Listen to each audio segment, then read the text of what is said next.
I've been out of town a lot. I've been sick a lot. I've been busy. We had birthdays to go to and holidays and the GRS trip, and I feel like I just haven't shown my face much. I feel like this whole summer has been like me playing catch up this whole summer. But I've got some molds to make today. I got some orders to start. I got some casting orders to start. I got a huge influx of casting orders last week, and so I've got to get all of that done this week. So that's what I'm doing right now. I'm starting some molds for some casting customers. I think these are all the same size. I got 4 molds to make. Yeah, those all look the same size. Hi. So we're gonna make these molds, and then I have to inject a mold as well. Let's see. This one has a pattern on the outside. Ooh, tickle my nose.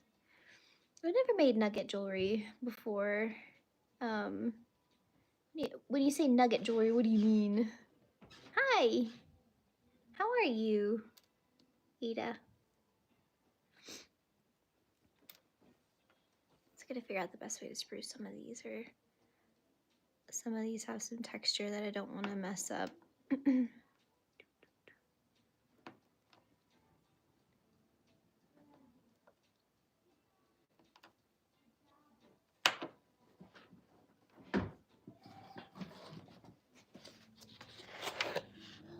Oh, gold nugget rings. No, I have not. I've not made gold nugget rings. But those are really pretty. Like the signet rings. I'm good, how are you? I feel like I've been gone for so long.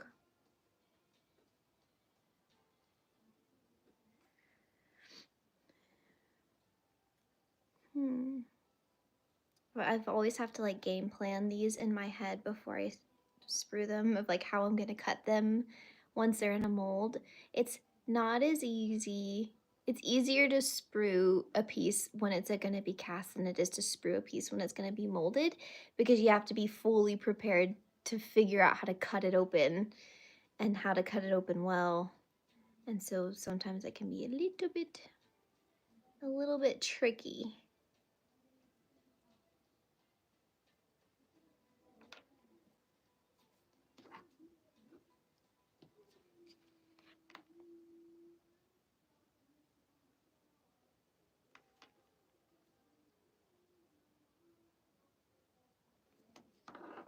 My kid, Isaac, he's got his friend over right now. So if you hear anyone hysterically laughing or stomping around upstairs, it's them.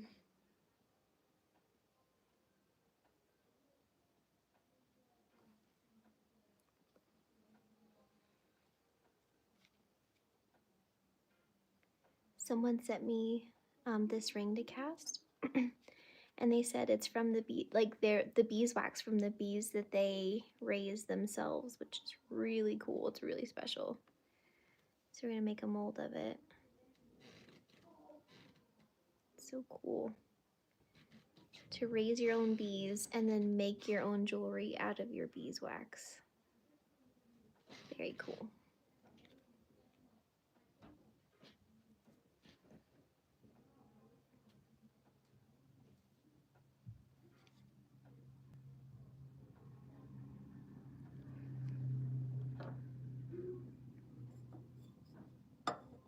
So long. I wonder exactly, like, technically how long it's been since we've done a live. I feel like it's been like 3 weeks.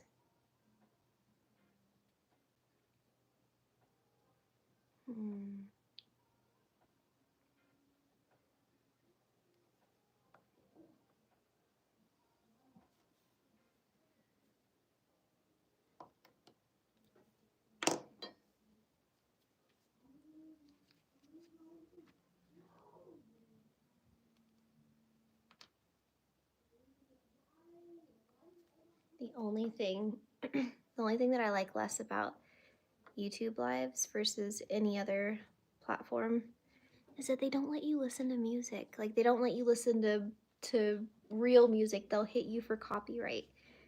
Like on other platforms that start with a T, you can like, it's nice because I can do lives and I can listen to whatever I want at the same time. And instead I'm listening to elevator music. But I wanted to do a live. I feel like I haven't talked to anyone in so long. There's so much to catch up on. I'm gonna have to do a whole like catch up video of just life. Yeah.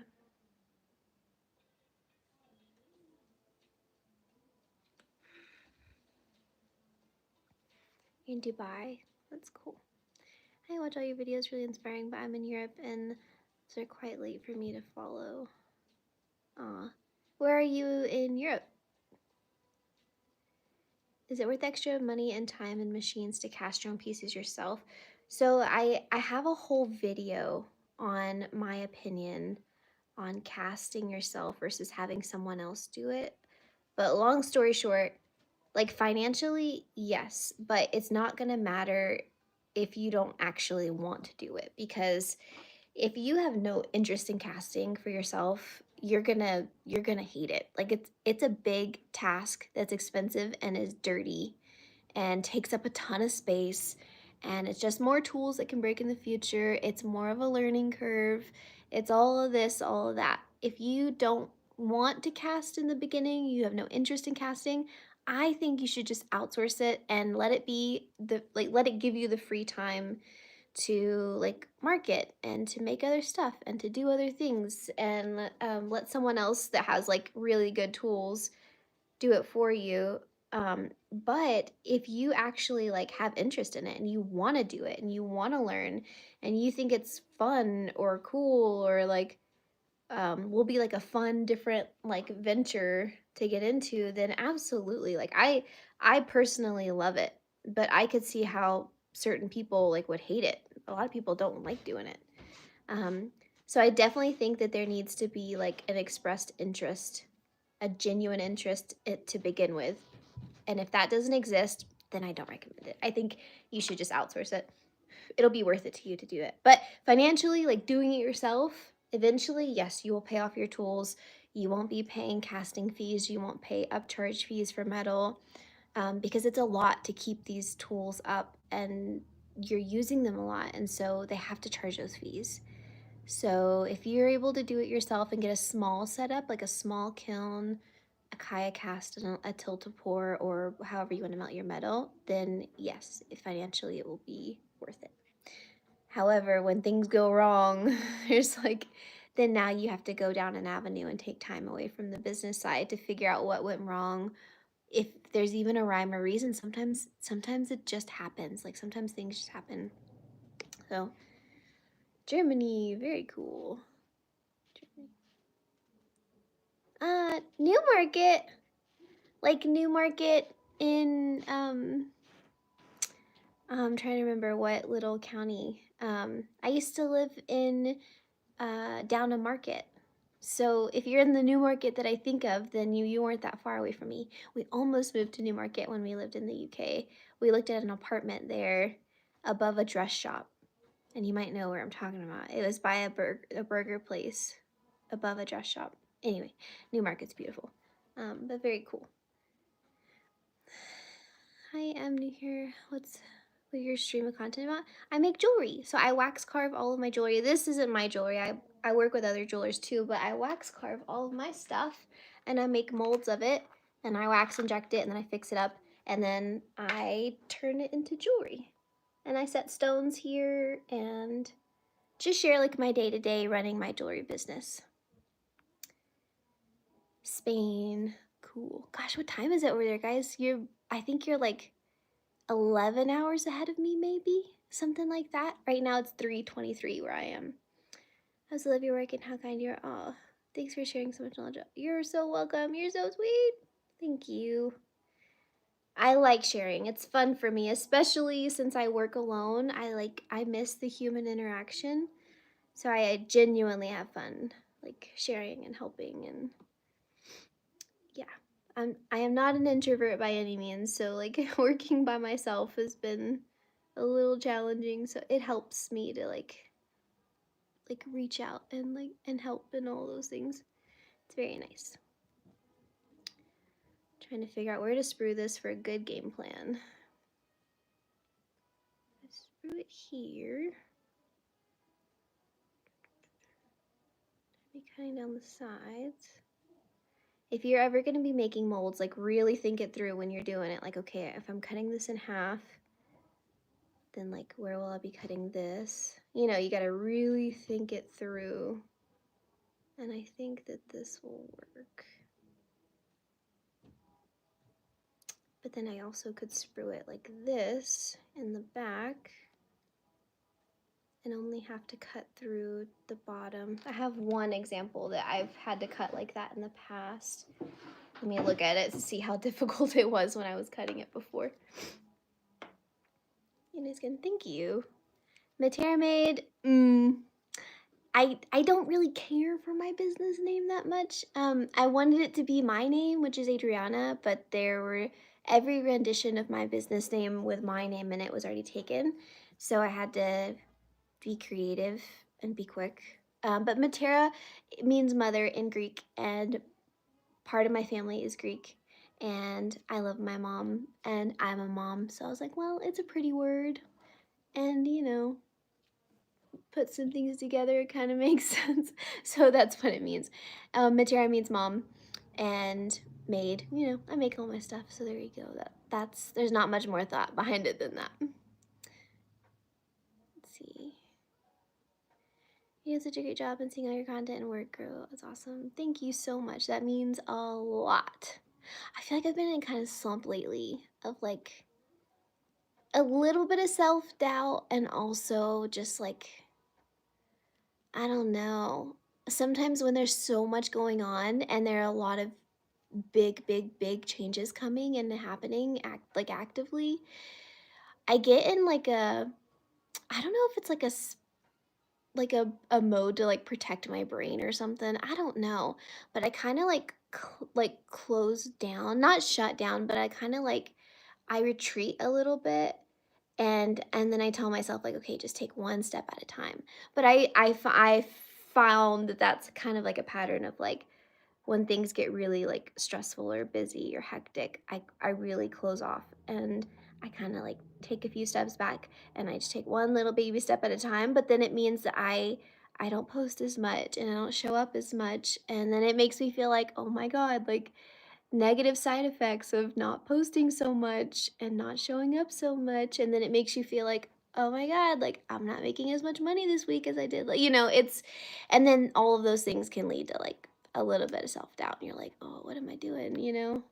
That's kind of how I've been lately, because I've got some things coming up that are going to be really fun for all of us and are going to be really cool, but I it's so much, it's so big that I'm like I can feel I'm like closing off, you know? So thank you. That's really sweet to say, and it really makes me feel a lot better. Thank you, Krishna. Thank you so much. You guys are so sweet. That's another reason why I love like doing lives, and I'm glad I started a YouTube and all those things, because whenever I start feeling that way, like people pull you out of it, you know, in one way or another, at one time or another, they kind of help you like get out of that funk. I'm trying to see how I cut this other jewelry that I put. So I have this mold that I don't want to put it on the face. It's a little too thin to put on the sides, although I probably could squeeze it on the side. But ideally I would put it back here because that's where I would sprue it when I'm casting as well. But it can be tricky to cut when you are spruing it like that. So I'm just trying to come up with a game plan on how I would cut it. And I did this one like that as well. And so pretty much I started cutting it down the side. I cut it completely in half, and then I took that half that had the chunk that was inside of it and I cut along there. And so whenever I inject this mold, I open it, I separate the two halves, and then I bend this cut to release that deeper part, you know? Weird, but it works. So I'm gonna put it on the back because I don't wanna mess with the design part. Would you put a carving wax course together? So I don't know if I'd ever do an online course. I know how much time something like that really takes. And I want to help as much as I can. That's why I made Patreon, was so that I could give people the help they needed in the best way that I could. And that was in like short form videos, like quick tips, quick videos. Like I think my longest video on there is maybe 5 minutes long, but most of them are around like 1 to 3 minutes long. So hopefully my Patreon is enough for most people. But since we're here on a live and not like on a super dedicated video, I am opening a storefront and I will have some student benches and I will be offering classes. So if you're in the Pacific Northwest, if you're in the area that I'm in, I live in Idaho, I'll have my studio in Idaho. I'll have 4 student benches and I will have some classes like casting classes, stone setting classes, wax carving classes. So I'll have my Patreon, but then for people that are closer or want to drive here, you can drive. I can do some in-person classes. I'll never say never, like maybe one day I'll make an online course. I just don't think I have like the time I would need to do that at the moment, at least.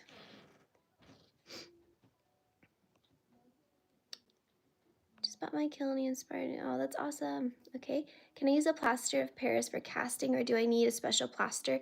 I don't know what plaster of Paris is, but you do need a special it's investment. Well, that's what they call it, like online and in the casting world. So if you're looking for the right stuff, just make sure you type in investment, not plaster. But you need a certain plaster or investment because different ones, like I know people have tried to use like dentist ones, like dental investment, but it doesn't get hard enough to withstand the amount of metal that you're pouring in there sometimes. And so if you use the wrong investment or plaster, your metal will not be strong enough, and when you go to pour your metal into the negative cavity, it will explode out of the bottom. It'll just bust right through. It'll break. So you do need to have a certain type of investment. I use Prestige Optima. It's good for a lot of resins. It's good for wax. Yeah, I use an 8-hour burnout. So if you have access to that in the EU, I hope you do, then I'd use that one. It works really well. So you work a lot with silicone molds. Do they have a good resolution? Meaning, are they good at capturing small details? Yeah, I've never had any trouble with my silicone molds. I've never used a rubber mold before. Like I've never made a rubber mold or like a vulcanized rubber mold. I've injected rubber molds before. I love how they inject. They're like butter. It's really nice. But I've never had any trouble with silicone molds. I get all of my small details. They inject well too. But just like the way that they feel and the way that they inject, I do think the rubber or the vulcanized molds do inject just a little bit better, but not enough to make a difference where you want to go buy a $1,200 vulcanizer and all the other stuff. So if you're on a budget, do it the way I'm doing it. Use the room temperature silicone molds. They're really good. They last a long time. I've got some that I've been using for over a year now. If you don't have a budget and you want to like buy ones, cry ones, have like super top quality molds, then absolutely get a vulcanizer. I think most people agree that the vulcanized rubber molds are like, they will last like years and years and years and years and years. But yeah, I like my silicone molds. They're good. Hypothetical, accept a commission to fabricate a diamond encrusted painting frame for a small acrylic piece. Your brand name would be on the frame. That's really sweet.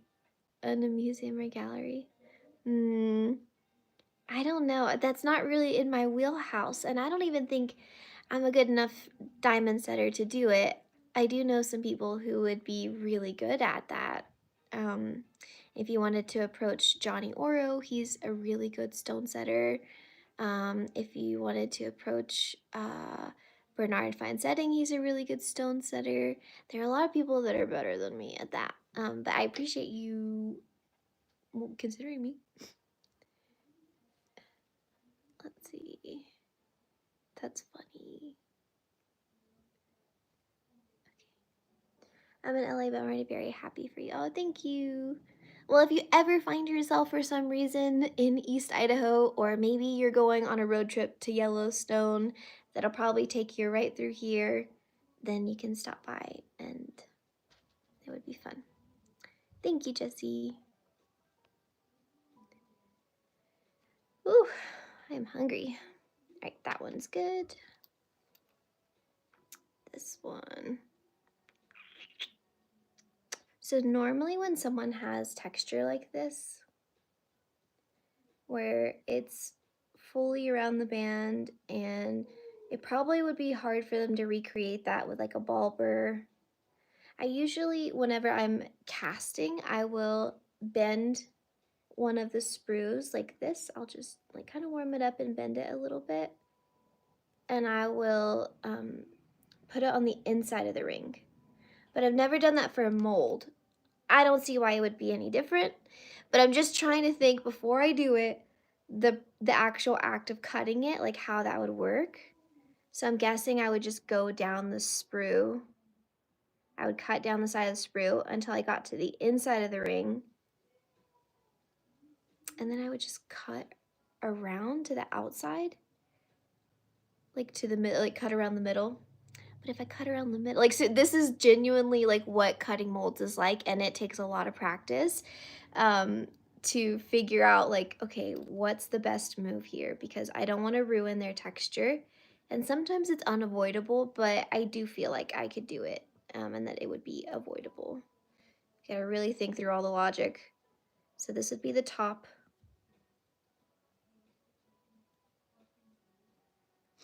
Pretend like it's not that short. And you would just cut down the side. You get here. Maybe I would just get here and then cut around the middle of the inside of the band, and as I got toward the other side, start to break away to the outside. Maybe it would be easier to plan once it's already just like molded.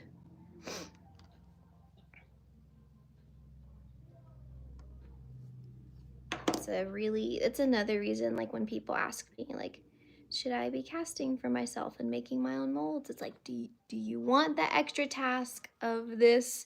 Do you want the headache of this? Sometimes, like, I love it. It's fun. I jokingly say headache, but if this stuff doesn't interest you, then like stick with the fun stuff. Stick with the design and the marketing and all that, and let someone else just like do kind of, not like this is literally dirty work, but you know, let someone else do the dirty work of figuring that out. Because it does take a lot of practice, but it is very fun.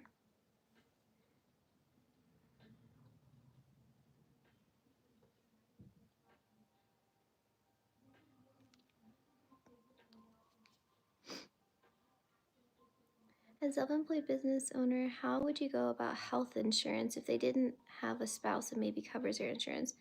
That's a really good question. Thankfully, Tom has insurance through his employer, so he pays through them.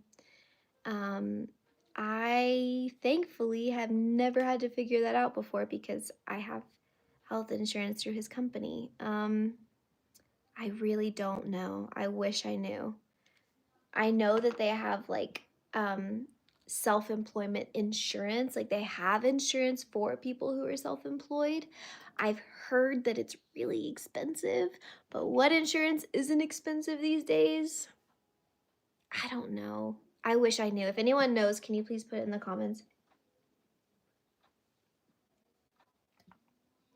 And if you feel comfortable, maybe put like about how much you pay, ballpark. That way we all can know. But yes, thankfully we have health insurance through Tom's job. Because whew, that would not be fun to try and figure that out on top of everything else. It is insane how expensive health insurance is in the US. It really is. It's a bit of shame.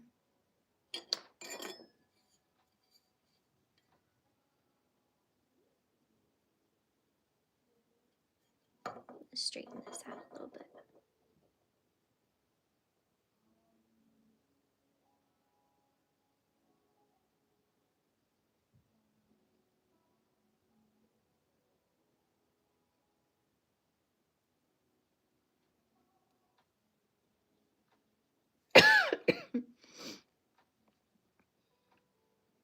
I was just straightening it out so that I could get this onto this really skinny mold without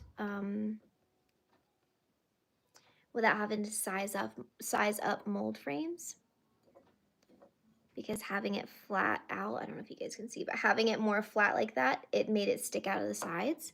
So I'm going to stick that on there like that. Let me scoot you guys back so you can kind of see what I'm doing. There you go. You can see a little bit better.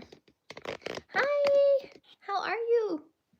I wish, I mean, it would be kind of weird if everyone could like talk at the same time, but I wish sometimes like you could hear people talking. Although, oh my gosh, can you imagine some of the crazy things that you would hear?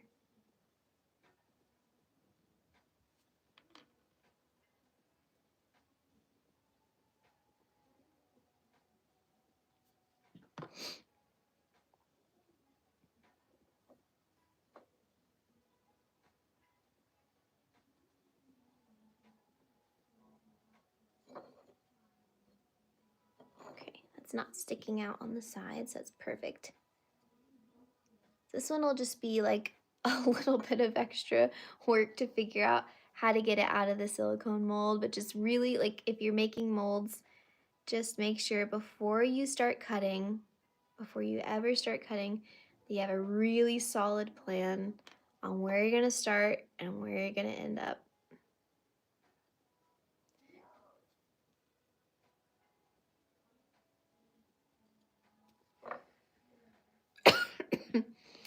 Wish I could pull off bangs like that, but I suddenly have a cowlick in the front. Oh no, you're sweet. I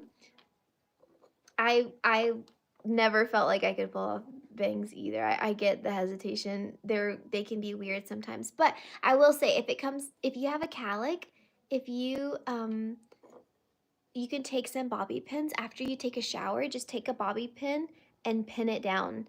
Like what I normally do, so that my hair doesn't do crazy things at night, I'll take my bangs and I'll split them in half, and I'll grab the end of it and kind of twist it up so that I don't mess with the way my hair falls.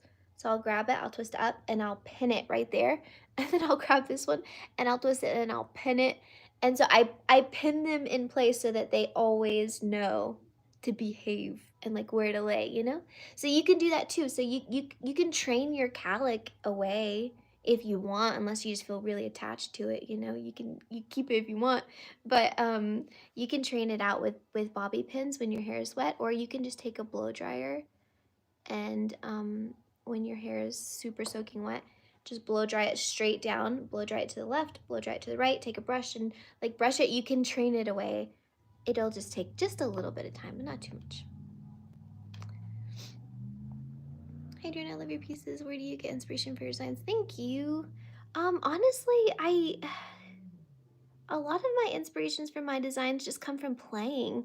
Like I try not to look online. I try not to scroll because sometimes your subconscious can really influence your designs. And I never want that to happen. So I usually just start playing. Like I'll find a gemstone that I love and I'll give myself like a direction. I'll say, okay, make a ring out of this or make a necklace.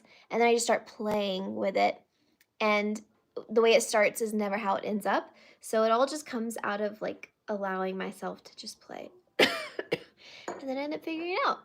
Like this ring, I got these baguettes because I originally wanted to make like a dainty like baguette band of just all baguettes, and then I ended up with this gigantic monstrosity, not monstrosity, it's a beautiful ring, gigantic sapphire ring. So it never goes to plan. I just end up playing, and then things just, they just come out the way they're meant to, I guess. How adept would you say your drawing skills are? Not at all. Do you think that aids in a good jewelry design? I mean, I think it can help people like bring their ideas to life. If you're like a visual person, if you picture things in your head and you need to see them in person, then yeah, that would help a lot. I am not like that. I can't draw. I don't even really like imagine too much of what something would look like. I let it like reveal itself slowly to me. So I don't think that you have to be good at drawing. I don't think that you have to be good at design, like actually drawing out designing stuff. I think all you have to be is curious and patient and um, like willing to learn, and all of that stuff like comes along the way, you know?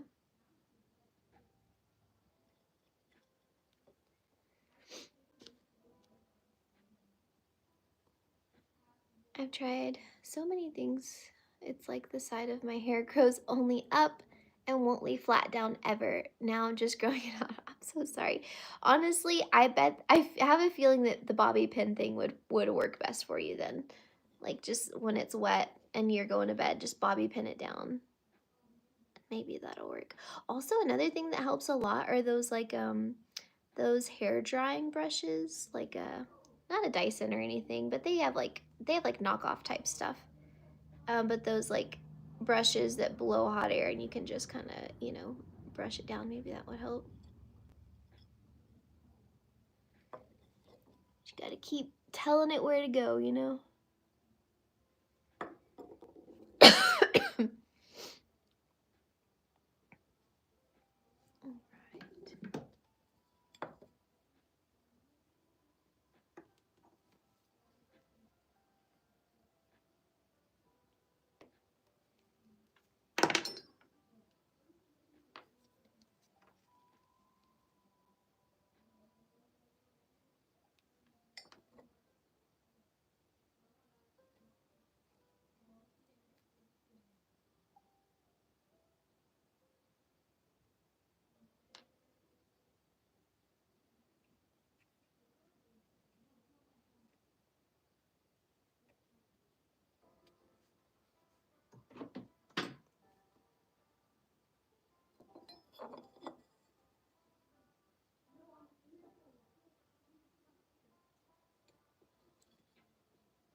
Hmm, this might be a little. I'm trying to decide if that's too tall. If I made that stem too tall. I don't think I did. I think I should leave it. I think it just appeared tall at first because the ring itself is really tall.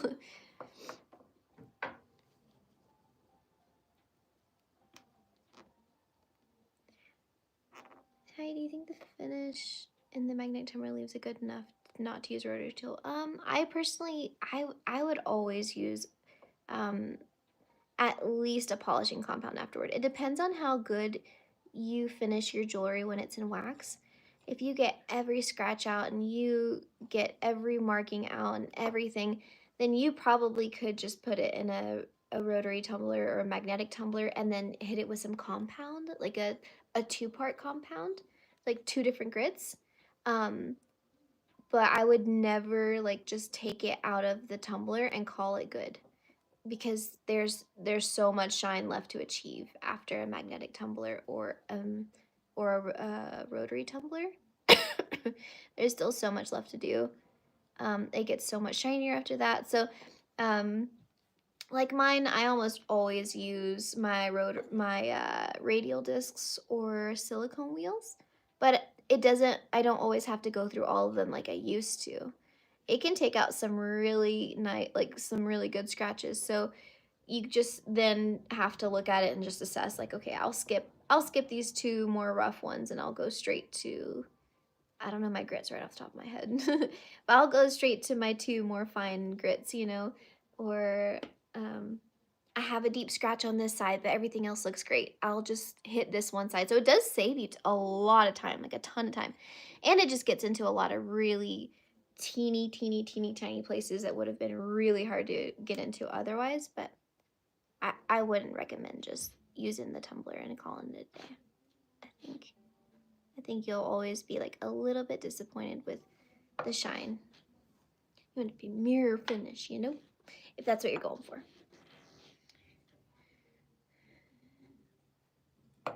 Okay, one more. I do have another one that I need to make a mold of, but I ran out of my smaller frames and I don't want to waste a lot of silicone on it. So I'm going to wait until I have one of these um, freed up, but I made these earrings. I'm sorry guys. I need to polish these. I made these about a week and a half ago, and then they've just been sitting on my bench because I started to finish them, but then I remembered like, oh, I forgot I need to make a mold of the actual setting. But so I need to repolish them. They've just been sitting out, so they've tarnished a little bit, but they are like little hoops, and it's gonna have a citron and a quartz, I think a lemon quartz in there. I think it's lemon quartz. But it's like a citron and then a little green, like a lime green gemstone. It's, oh, they're so pretty together. But I need to make a mold of this little charm. So I have to wait until I have that done. But then I'll be able to solder this closed and set the gemstones. But I love them so much. They're so pretty. So I gotta wait. But this is the little charm. My son has his friend over. If you're not here from the beginning, my son has his friend over. So if you hear them stomping around upstairs or laughing, that's what it is. It's a bunch of 9-year-old little boys. Let's see. I'm only guessing and don't mean any offense. I assume you make over 100K per year. So do you get an average of 100 customers per year? Is that online sales? Sorry if you talked about this before. I wish I made 100K per year. Speak that into existence. Make that happen for me. That's really cool. No, I don't make that much. I think my sales last year, like sales alone, if you want like full transparency, was about like 60. And then which isn't enough to like live on and just sales, that's not profits. So that's why social media is really helpful for me. Social media, and it's helpful for me to have sponsors to help me make YouTube videos. That also helps me pay the bills. So yeah, maybe this year will be 100K a year. I love that. I wish 100K now meant what 100K meant like even 7 years ago, 6 years ago, because even that doesn't mean what it used to mean, but it would be really cool. But yeah, that's full transparency. Let's see. So you said, so do you get like an average of 100 customers per year? I honestly don't even know how many I got last year. I was only looking at the number. I didn't look at the like actual number of sales. Maybe that's a number I should know. I don't know that off the top of my head. Thank you, Norbert. I am well. I'm 100% now. I was sick about like a week ago. Thank you. I'm starting jewelry and your videos help me a lot. I'm glad. Very glad. Thank you. Hi. I make all mold frames from very inexpensive aluminum. That's smart. You're always so resourceful. It cuts easily with a hacksaw, and you just buy the conical nubs to attach. So much cheaper than buying mold frames. Yeah, I bet, because these are not cheap at all. Thankfully, once you have them, you can use them forever. But yeah, if you've got a way to hack it, then absolutely do that. Trying to make sure that I've got enough space in here, and I do. Sometimes looking from the side can be really deceiving, and you gotta look at it from all angles.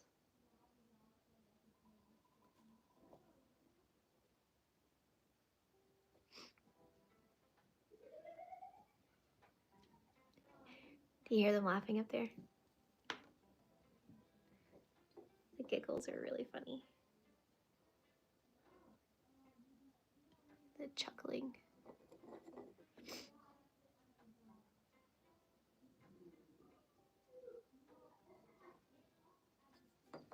I think they're playing Skyrim.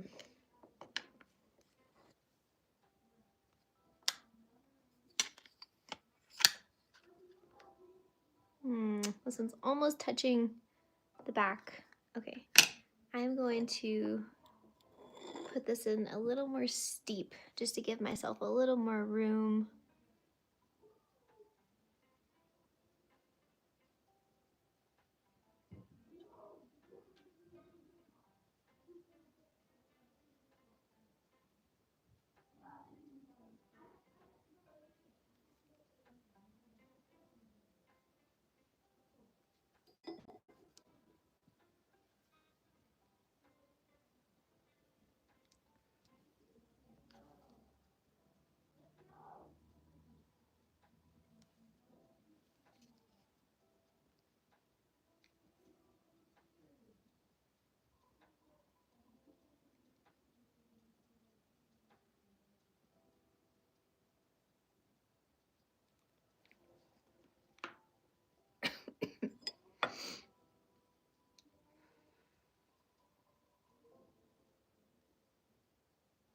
that will be better.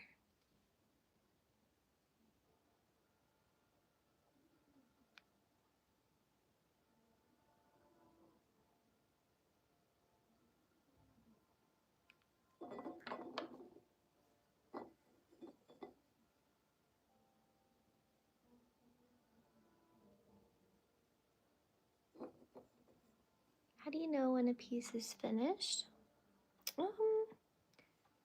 Whenever I look at it and I'm like, okay, well, do you mean like finished, like ready to be cast, or finished, like I'm happy with the result? If I'm happy, like you'll know it in your gut, like when it comes to being happy with the result, like you'll be excited, you'll be giddy, you'll be super excited to see the end results. If you mean like excited, or like when do you know that it's finished, like done? I have a checklist on my website of what to check um, for your pieces before you send them to a caster.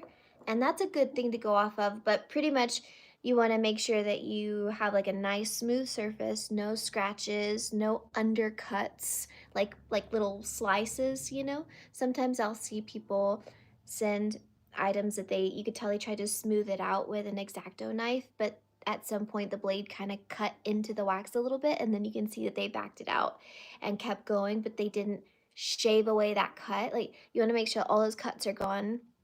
You want to hold it up to the light, make sure there are no bubbles in there, because all of those bubbles, they get, when you go to vacuum the investment, when your caster goes to vacuum the investment, that vacuum is so strong, it will collapse those bubbles.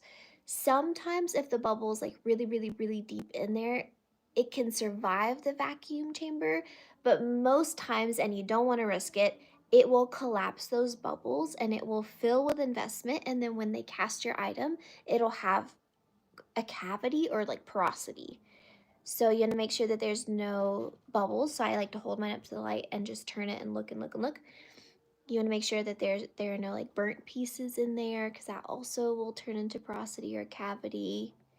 Um, you should make sure that everything is like as close to how you'd want it to be finished whenever it's done being cast. And I think that's it, if that's what you meant. I hope that helped. Hi, Chris. I am doing well.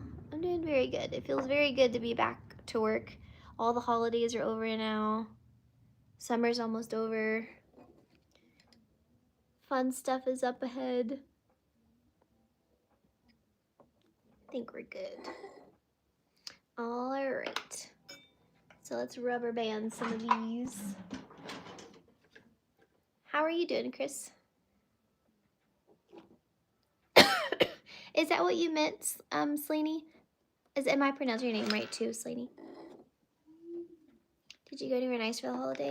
We were supposed to drive. We were gonna go to Tacoma, Washington. We'd never been up there. We were gonna drive up there and go camp and stuff, but everyone got sick. Like I got sick first, and then Tom got sick, and we all kind of overlapped each other, you know. And then Isaac got sick, and then I got sick again about 4 days after I was done being sick. I think I didn't cook a hot dog all the way. I don't like hot dogs. And so I got like a brat, not a brat. It was like I guess it was kind of like a brat, like a smoked sausage. Anyway, and it was a pork one. It was a burnt ends one. It tasted so good. And I don't think I cooked it all the way on the fire. And so I was very sick that night after the 4th of July. So we didn't end up going anywhere because it was just like a revolving door of sickness. But we did have fun. I mean, we made hot dogs, we made s'mores, we watched everyone popping fireworks around us. It was very fun. We had the dog out, and he was so curious, and yeah, it was fun. It was a good time. I'm trying to think what else did we do? We drove to, if you are familiar with Idaho, there's a place called Lava Hot Springs. It's kind of close by. It's about 30 or 40 minutes away, Lava Hot Springs. And there's like just really pretty like scenic drive. We drove out there. Yeah, it was good. What did you do? Yes, thank you. It's kind of a hypothetical to try to understand your process better. Ah, gotcha. Quality control sounds like, yeah, yeah. Quality control is like the biggest part of knowing when it's done, but also just like just being excited. You know, if I ever am making something and I just kind of have like an iffy feeling about it. You know, if I'm like, honestly, those earrings, the ones that I just showed you guys that had little charms, that's kind of how I felt about those at first. I finished them and in wax, they didn't look like that. That was my second try. But I had finished them and I was looking at them and I was like, in my gut, I was like, this isn't good enough. This isn't right. It doesn't feel good enough, you know, like it felt like the easy way out, like a quick easy way, you know what I mean? And so I was like, it doesn't look like I put effort into it. So I made myself like go back and rethink how I was doing it. And I ended up being way more like symmetrical with them and a lot more clean with them. And then after putting in like a ton more work, a lot more hours, I was very happy with them and I was very excited. So I try to wait for that, like that very satisfied, happy with myself feeling. You know what I mean? That may not be super helpful. Maybe it is. I don't know. In the case, I was working. Oh yeah, okay, yeah. That'd be kind of weird if y'all celebrated the 4th of July. Or maybe it wouldn't. Maybe it'd be like, yay, that's when we got rid of all those crazy people over there.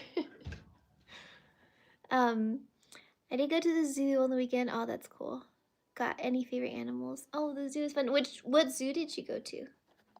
That's very fun.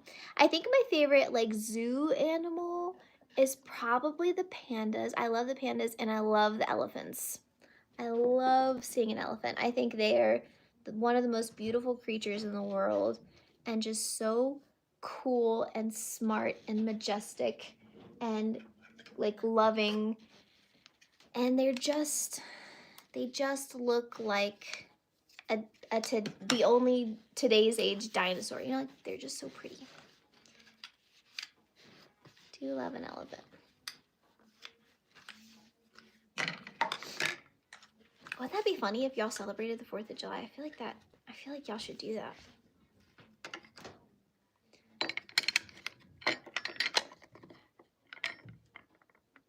Some of my rubber bands are sticky with like old silicone that like wasn't mixed with a catalyst, and so it just has the sticky residue. I'm trying to avoid those.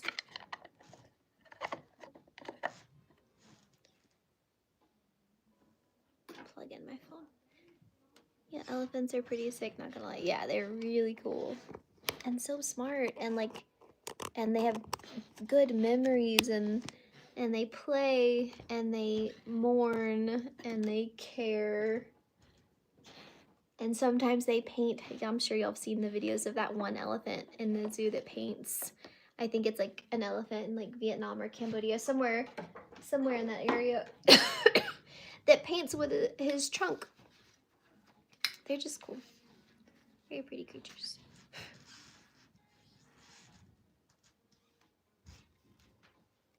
Thank you. All right.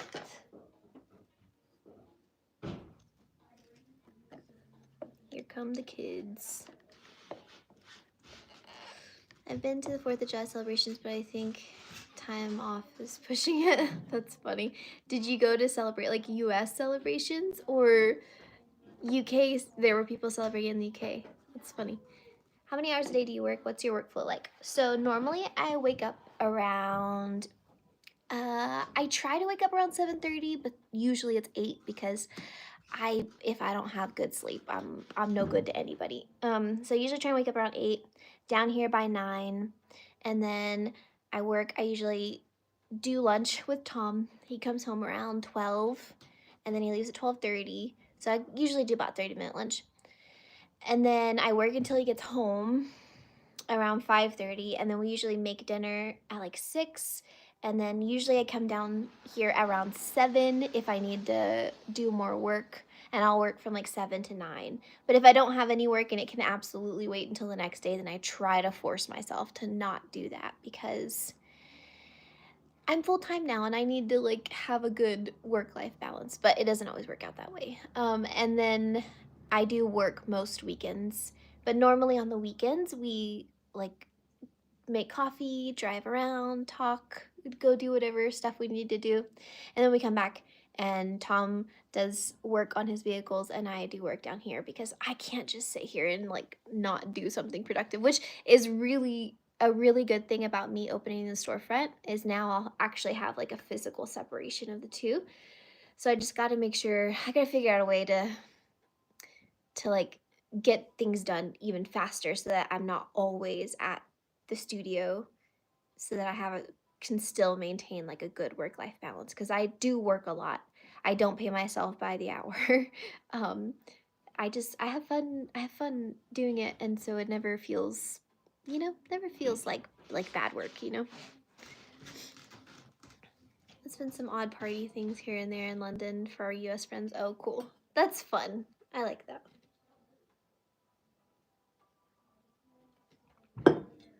All right, let me go. I'll take a few more questions and then I'll go. I can tell they want something, and once I start the molds, it'll be hard to bounce back and forth. About how long did it take to establish yourself as a full-time jewelry designer and business owner? Well, like go full time. So I started selling once I started actually making like silver jewelry. I started selling about 3 or 4 months in because I needed to make money in order to buy more tools, in order to make better stuff and learn other stuff. So that took me about 3 months, 4 months. And then I worked for 3.5 years full time on my job while I worked full time on the business after work and on the weekends. And I just reinvested all of my money. So that was about 3.5 years. And then I started paying myself year 4 or like year 3.5 to 4. Um, and so I would say things started really picking up and really growing whenever I moved back to the US, which was almost 2 years ago. So it took about 3.5 to 4 years to like really, I feel like, have a recognizable like line of jewelry and to have like people that were really, really, really supportive and to really grow to a level that I could even consider quitting my job. Some people do it so much faster than me. Some people like pop off so quick and they're in it quick. So if that sounds off-putting to you, it taking that long, like just know you could be the exception, but also be prepared to like be in it for the long haul. Like it's a marathon for sure, and anything can happen, and that's what makes it so exciting. So dun, dun, dun, dun, dun. Yeah, if no one has any more questions, I'll go. I appreciate you hanging out with me. It's almost been an hour and I can tell they're like they probably want a snack or something. Can you make me a sandwich? But I'll go. I'll let you guys have a good day. I'll do another live later this week. There's so much to catch up on. I'll have a video out soon about my GRS experience. I finished editing it. I just need to rewatch it and post it. And then I have a few other video ideas. And then come August 1st, there's going to be so much to share. So much stuff. Yeah, I'm very excited. I hope you have a good day too, Chris. And I'll talk to you guys very soon. Thanks for hanging out with me. Bye, guys.